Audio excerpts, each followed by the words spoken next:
प्रधानमंत्री नरेंद्र मोदी आज अहमदाबाद में एक बहुत ही स्पेशल प्रोग्राम में पहुंचे थे। मोदी आज उन लोगों के बीच में थे जहां वो पिछले 40 साल से जाते हैं। मोदी आज उस गुरुकुल में थे जहां से उन्होंने बहुत कुछ सीखा है। मोदी ने आज अपने जीवन की कुछ ऐसी कहानियां सुनाई जिनके बारे में लोग बिल्कुल नहीं जानते।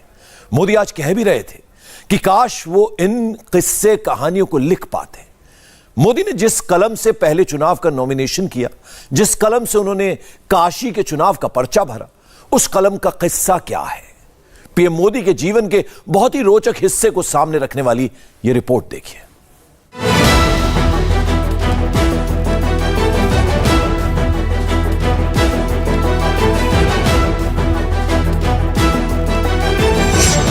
कई करोड़ का शहर और खर्च जीरो कॉस्ट। 600 एकड़ का यह अद्भुत शहर इसी का एक सैंपल है। बिना एक पैसे खर्च किए कैसे करोड़ों करोड़ रुपए की लागत वाला एक शहर बनकर तैयार हो गया, इसका सबसे बड़ा एग्जाम्पल है अहमदाबाद का प्रमुख स्वामीनगर। जीरो कॉस्ट में कैसे इतना अद्भुत शहर बसाया गया, ये आगे बताएंगे। पहले वो तस्वीरें देखिए जब प्रधानमंत्री नरेंद्र मोदी यहां पहुंचे। ये उस वक्त की तस्वीरें हैं जब प्रधानमंत्री का काफिला अहमदाबाद के प्रमुख स्वामीनगर पहुंचा। सबसे पहले स्वामी नारायण संप्रदाय की संस्था BAPS के संतों ने पीएम मोदी का स्वागत किया। उसके बाद शुरू हुआ शुभारंभ का संकल्प। प्रकट ब्रह्म स्वरूप महंत स्वामी महाराजानां तथा प्रधानमंत्री श्री नरेंद्र भाई मोदी नाम्नां महानुभावानां अत्र उपस्थितानां अनुपस्थितानां च सर्वेषां मम तथा च आत्मनः वेदोक्त पुण्यफल प्राप्त्यर्थं सर्वेषां जीवनानां सर्वांगीण तक्षणार्थं तथा मोदी ने वैदिक मंत्रों के बीच कलश लेकर संकल्प लिया और इसी के साथ 1 महीने चलने वाले इस महोत्सव का शुभारंभ हो गया।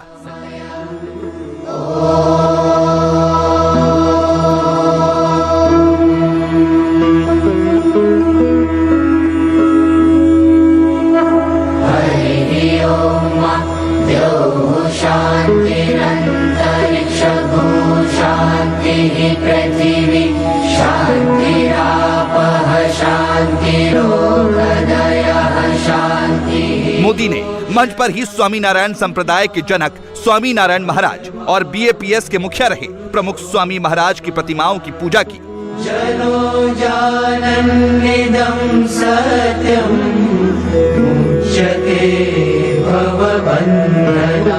उसके बाद रथ जैसा ये मंच आगे की तरफ बढ़ा।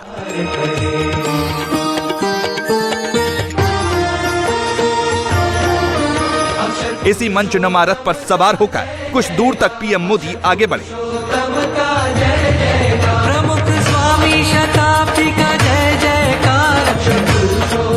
इसके बाद वो मंच से उतरे और पैदल सीधे स्वामी नारायण महाराज की 45 फीट ऊंची प्रतिमा की तरफ बढ़ गए।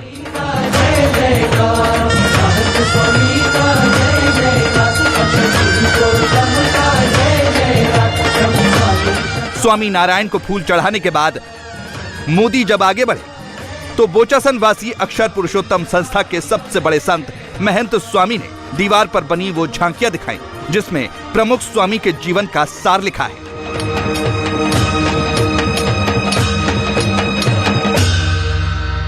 बाल्यकाल से ही एक मेरे मन में कुछ ऐसे ही क्षेत्रों में आकर्षण रहा,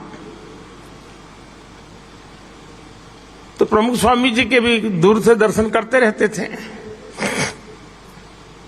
कभी कल्पना नहीं थी उन तक निकट पहुंचेंगे, लेकिन अच्छा लगता था। दूर से भी दर्शन करने का मौका मिलता था, अच्छा लगता था। आयु भी बहुत छोटी थी, लेकिन जिज्ञासा बढ़ती जाती थी।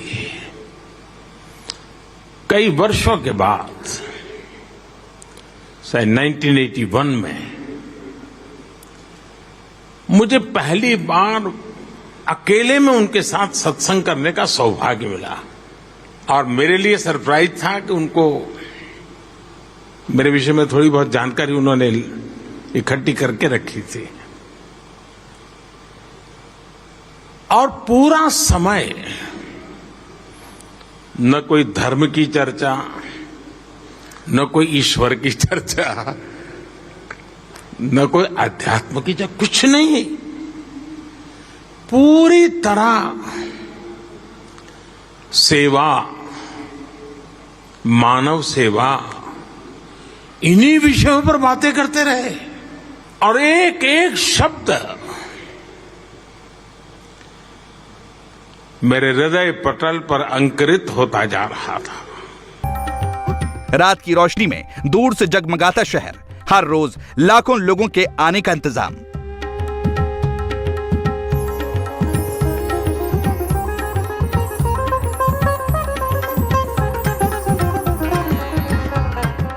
शहर के अंदर बना अद्भुत ग्लो गार्डन और पूरी दुनिया से आने वाले वीआईपी गेस्ट। इतनी चमक दमक वाला ये शानदार शहर एक टेम्पररी शहर है जिसे सिर्फ 1 महीने के लिए बसाया गया है। प्रधानमंत्री इस प्रमुख स्वामी नगर को देखकर मंत्रमुग्ध थे।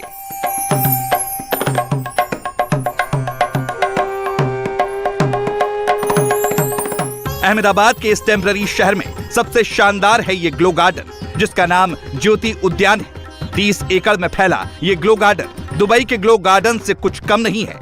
प्रधानमंत्री नरेंद्र मोदी इस ग्लो गार्डन के हर हिस्से को पूरी उत्सुकता से देख रहे थे।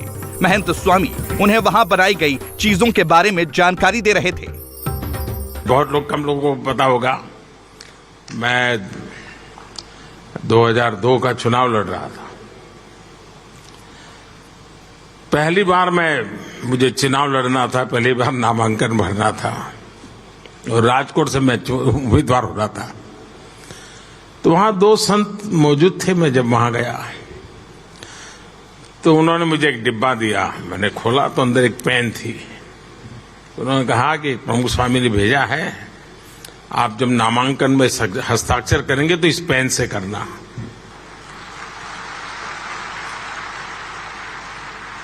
अब वहां से लेकर मैं काशी चुनाव के लिए गया। एक भी चुनाव ऐसा नहीं है जब मैं नामांकन करने गया और उसके लिए मुझे हस्ताक्षर करने के लिए पेन पूज्य प्रमुख स्वामी जी के व्यक्ति आकर के खड़े न हुआ। और जब काशी गया तब तो मेरे लिए सरप्राइज था कि उस पेन का जो कलर था वो बीजेपी के झंडे के कलर का था। ढक्कन उसका जो था वो ग्रीन कलर का था और नीचे का हिस्सा ऑरेंज कलर का था। मतलब पहले कई दिनों से उन्होंने संभाल के रखा होगा और याद कर करके उसी रंग की पेन मुझे भेजना, यानी व्यक्तिगत रूप से, वरना उनका कोई क्षेत्र नहीं था कि मेरी इतनी केयर कर रहा। शायद बहुत लोगों का आश्चर्य होगा सुन करके, 40 साल में शायद 1 साल ऐसा नहीं गया होगा कि हर वर्ष प्रमुख स्वामी जी ने मेरे लिए कुर्ता पैजामा का कपड़ा न भेजा हो। देश ने मुझे प्रधानमंत्री बना दिया, लेकिन जो परंपरा प्रमुख स्वामी चलाते थे, पूज्य महंत स्वामी ने भी अब तक वो कपड़ा भेजना चालू है। अहमदाबाद के इस टेम्पररी शहर के अंदर बिल्कुल दिल्ली के अक्षरधाम जैसा एक मंदिर भी है। स्वामी नारायण संप्रदाय के फॉलोअर्स के लिए ये सबसे बड़ा तोहफा है जो यहाँ तैयार किया गया है। दिल्ली के अक्षरधाम मंदिर की ये रेप्लिका 67 फीट ऊंची है। मोदी जब यहाँ पहुंचे तो इस मंदिर को वो भी ताज्जुब से देख रहे थे। पीएम मोदी बैटरी कार से उतरकर मंदिर में पहुंचे और मंदिर में जाकर भगवान स्वामी नारायण को पुष्प अर्पित किए। इसके बाद मोदी ने मंदिर की परिक्रमा भी की। अक्षरधाम मंदिर की इस रेप्लिका के ठीक सामने बाल नगरी बनाई गई है। वहां हजारों बच्चे और उनके माता पिता सिर्फ पीएम मोदी की एक झलक देखने के लिए घंटों से खड़े थे। पीएम मोदी ने हाथ हिलाकर उनका अभिवादन किया। पीएम मोदी की इस यात्रा के पीछे स्वामी नारायण संप्रदाय के प्रमुख स्वामी से उनका 40 साल पुराना रिश्ता है। मोदी जब गुजरात के चीफ मिनिस्टर भी नहीं थे, वो तब से प्रमुख स्वामी से जुड़े हुए हैं। मोदी के लिए प्रमुख स्वामी उनके पिता से कम नहीं थे। प्रमुख स्वामी भी मोदी को बेटे जैसा प्यार देते थे। 91-92 में श्रीनगर के लाल चौक में तिरंगा झंडा फहराने के लिए मेरी पार्टी की तरफ से एक एकता यात्रा की योजना हुई थी। डॉक्टर मुरली मनोहर जोशी जी के नेतृत्व में वो यात्रा चल रही थी और मैं उसकी व्यवस्था देखता था। जाने से पहले मैं प्रमुख स्वामी जी के आशीर्वाद लेके गया था, तो उनको पता था कि मैं कहाँ जा रहा हूँ, क्या कर रहा हूँ। हम पंजाब से जा रहे थे तो हमारी यात्रा के साथ आतंकवादियों की भीड़ हो गई, हमारे कुछ साथी मारे गए।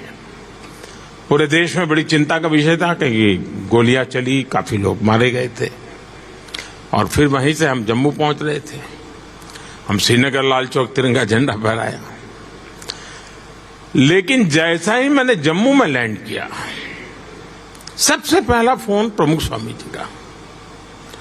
और मैं कुशल तो हूं ना, चलिए ईश्वर तुम्हें आशीर्वाद दें, आओगे तो फिर मिलते हैं, सुनेंगे तुमसे कुछ क्या हुआ। सहज सरल। मैं मुख्यमंत्री बन गया। अक्षरधाम के सामने ही 20 मीटर की दूरी पर मेरा घर, जहां सीएम निवास था, तो मैं वहां रहता था। और अक्षरधाम पर आतंकवादियों ने हमला बोल दिया, तो मैंने प्रमुख स्वामी जी को फोन किया। इतना बड़ा हमला हुआ है, इतने लोगों, मैं हैरान था जी।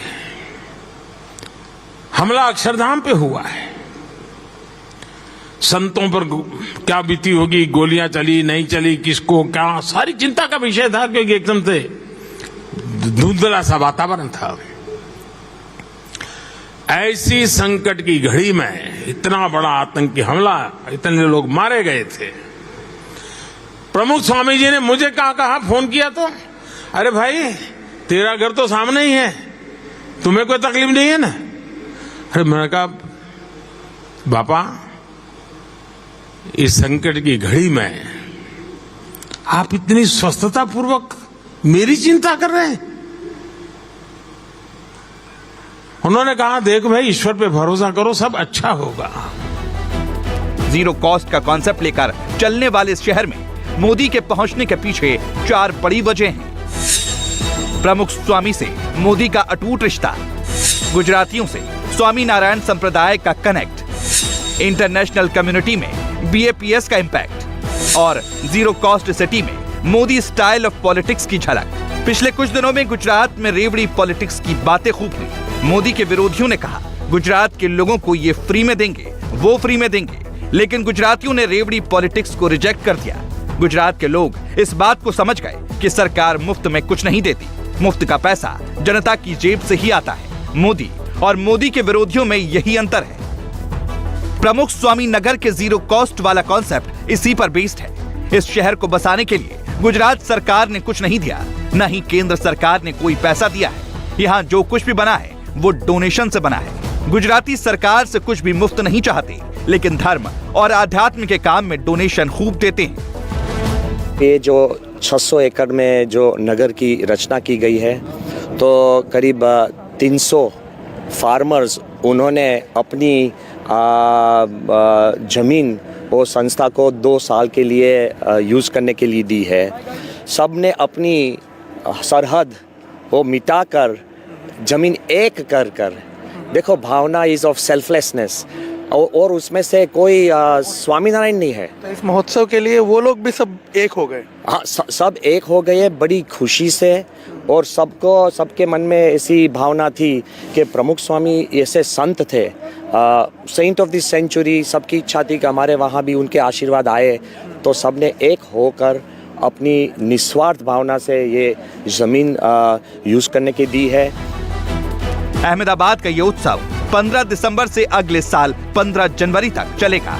ये पूरा शहर इसी 1 महीने के लिए बसाया गया है, जिसमें देश के कोने कोने से स्वामी नारायण संप्रदाय को मानने वाले लोग आएंगे। गुजरात से जिसका भी रिश्ता है वो यहाँ जरूर आएगा। सोचिए, जहाँ पूरे देश से लोग आने वाले हैं, वहाँ मोदी के जाने का मतलब साफ है, यहाँ से आगे के लिए ग्रैंड टेक ऑफ मिलना तय है। पता नहीं मैं इस चीजों को कभी लिख पाऊंगा कि नहीं लिख पाऊंगा, लेकिन मेरे अंतर्मन की जो यात्रा है वो यात्रा का बंधन ऐसी संत परंपरा से रहा हुआ है, आध्यात्मिक परंपरा से रहा हुआ है। और उसमें पूज्य योगी जी महाराज, पूज्य प्रमुख स्वामी महाराज और आज पूज्य महंत स्वामी महाराज, बहुत बड़ा सौभाग्य है मेरा कि मुझे ऐसे सात्विक वातावरण में, तामसिक जगतों के बीच में अपने आप को बचा करके काम करने का ताकत मिलती रहती है, लेकिन निरंतर प्रभाव मिलता रहता है। और इसी के कारण राजसी भी नहीं बनना है, तामसी भी नहीं बनना है, सात्विक बनते हुए चलते रहना है, चलते रहना है, चलते रहना है। स्वामी नारायण संप्रदाय के इस उत्सव में देश के ही नहीं दुनिया भर से लोग आएंगे। यूरोप से लेकर अमेरिका तक इस संप्रदाय के फॉलोअर्स हैं। कई देशों के राष्ट्र प्रमुख स्वामी नारायण में अपनी आस्था रखते हैं। दुनिया के हर कोने से यहाँ पर लोग आए हैं। 80,000 वॉलंटियर्स यहाँ लगातार काम कर रहे हैं। अगले 1 महीने तक ये उत्सव यूं ही चलने वाला है। इंडिया टीवी हर वक्त हर जगह डाउनलोड करने के लिए सर्च करें India TV news Google play store या ऐप स्टोर पर।